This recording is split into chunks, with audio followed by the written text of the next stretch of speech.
Hello, my inky friends. It's Cindy Lynn with my Inky Fingers. Thank you so much for joining me today on my YouTube channel and blog. If you're new here, welcome. Today, I've got some snowflake cards for you guys. Now, these new in color rhinestones, if you will, those were my color inspiration. But here, I had to kind of cheat a little. I didn't have my Reinker yet for the magenta ink pad, so I used I'll put it down below. I did write down what I used, but I've completely forgotten right now. But I pulled out my new blenders, and if you guys watched my unboxing for these a ways back, I did mention that I'm going to tell you guys exactly what I thought of these because they felt amazing. And I have to tell you, I am loving using these. And I do have the very inexpensive makeup brushes off of Amazon, but I find that these are so much better and they clean up so much better, and I don't have to buy like the whole set to get just a couple of the right size, because I want all of these to be the right size for card making. I don't want them too big, I don't want them too little, so I'm really liking these. So what I'm doing here is I've got my little snowflake dies out, and I know that I want them to be blended. I saw a card on Pinterest, if I can, or not Pinterest, I think it might have been Instagram. They had blended snowflakes, so I'll see if I can't find it for you guys.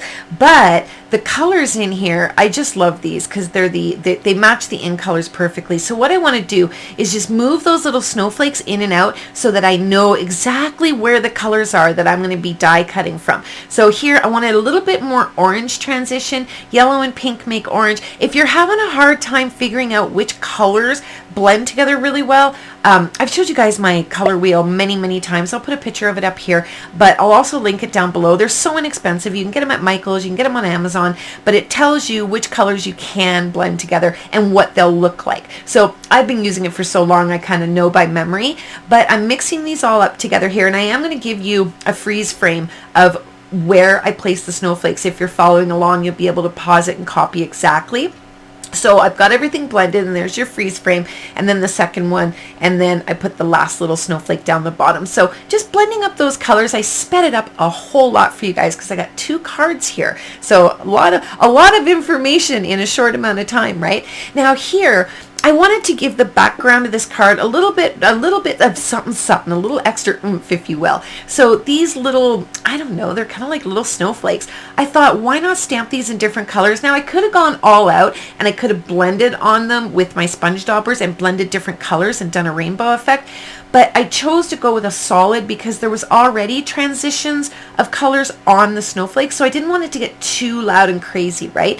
Now, my inky fingers got on here, and I'm going to show you guys. I ended up getting some ink here right there, and my battery is dead in my electric eraser, so I pulled out my sand eraser, and it works okay, but I mean, it compromises your paper if you rub it too much. So I just went over with a Sakura gel pen, and I really wasn't that concerned about it because I was going to splatter on here anyhow. Now this here, I got to tell you guys, this is the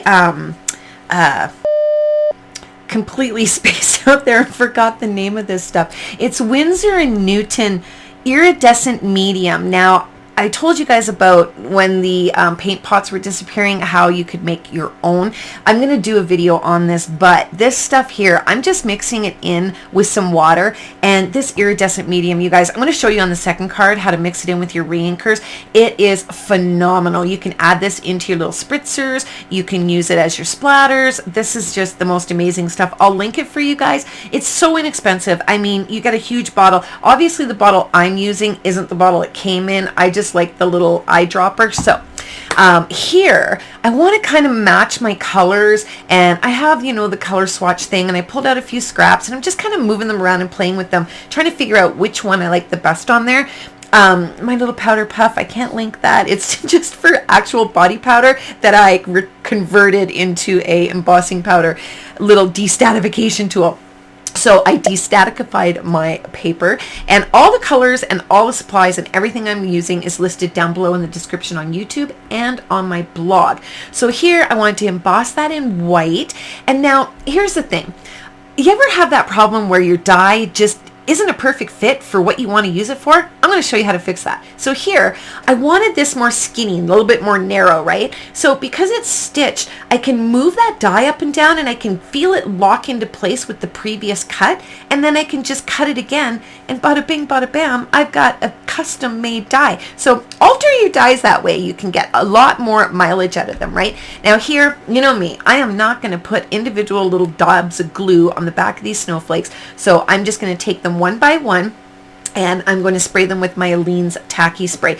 You can use your saran peel and stick and peel, whatever that stuff's called, transfer paper, what have you. Lift them all up, glue them, then put them all down, but I didn't have time for that. So I just left them all there, picked them up one by one, and glued them, spray glued them back down. So I've got my sentiment. I'm going to raise that up because I put all my snowflakes flat down. They're kind of hard to put dimensionals behind those, so I'm going to give the card some dimension there with the sentiment.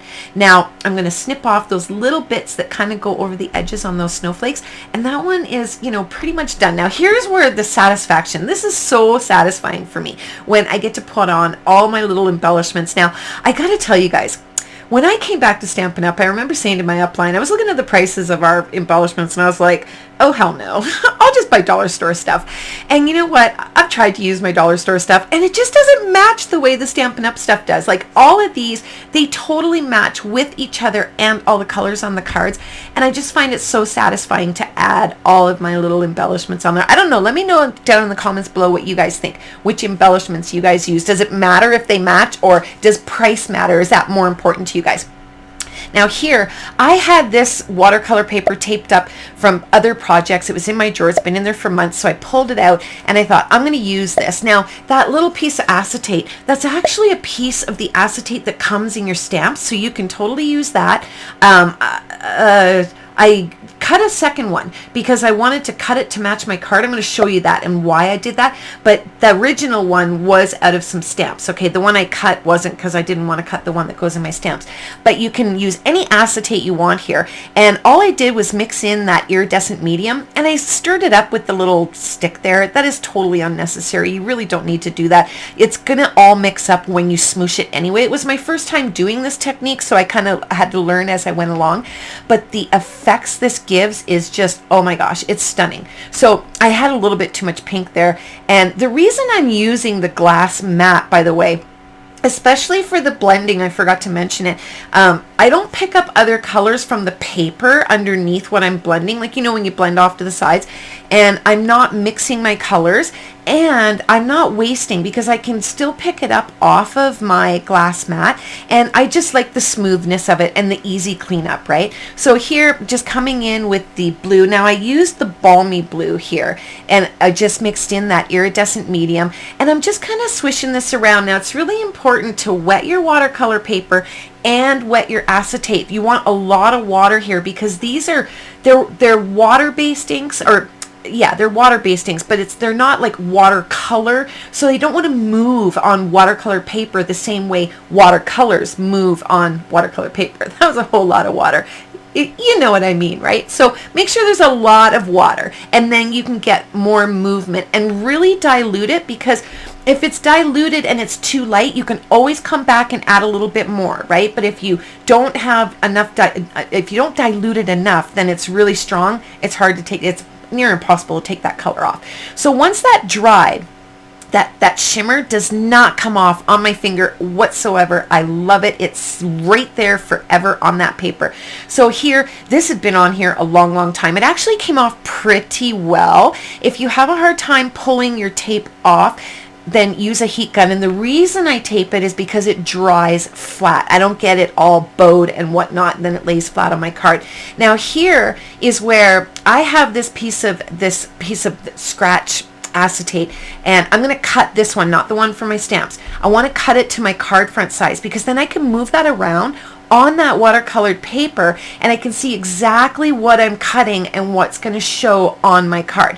So I'm going to play with this because I end up getting a little fussy with these, because I mean, you go to all the time and effort to make this, you don't want to wreck it during the cutting or, you know, during another stage, right? So I'm just looking at it. I'm trying to see where my shimmer is, and that little clear acetate is going to show me exactly where my card front's going to go. So I wanted more purple off. I wanted more pink on this one than purple, right?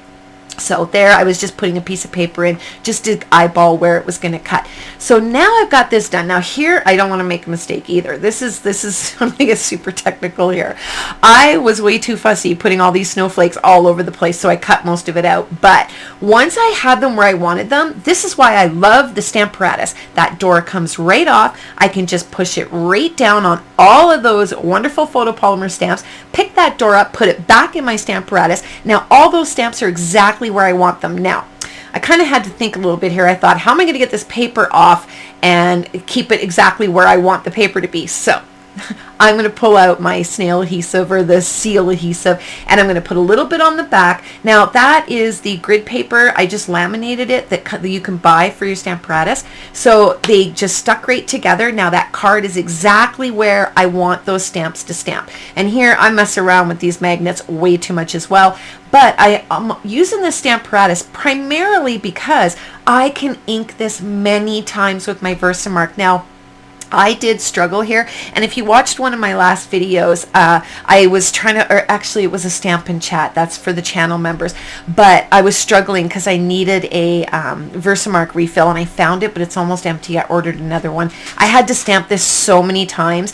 Always have a Versamark ink refill on hand, guys. Take it from me. I don't know why I didn't have one. So now I've got that all Versamarked up. I'm going to go stick here with my white embossing powder because I already had it out. Why not?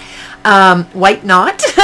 So here, you know, I don't know why I didn't take it off that mat. I could have, because I wasted a little bit of embossing powder on the mat that just got wiped off anyway. There was no reason to leave it on there. It was just stuck on there. Gave me more to hold on to, I guess. So I just went with it that way. I chose my sentiment the same way that I did on the previous card. So I'm going to use this little opportunity to thank all of my channel members. There is information down below in the description about channel membership and all of the extra perks and benefits that you get. But don't forget, you can always subscribe to my channel by clicking the red subscribe, because that's always free. But if you support my channel, thank you so much to all of those wonderful inky friends and inky besties. So here, hindsight, I wanted to splatter this. So I cut a little piece of paper and I put it over top of my sentiment so I didn't get splatter on there. But do you see that shimmer? That is absolutely stunning and amazing. I love it. So thank you again for joining me for my Christmas in July card. And until I see you guys again,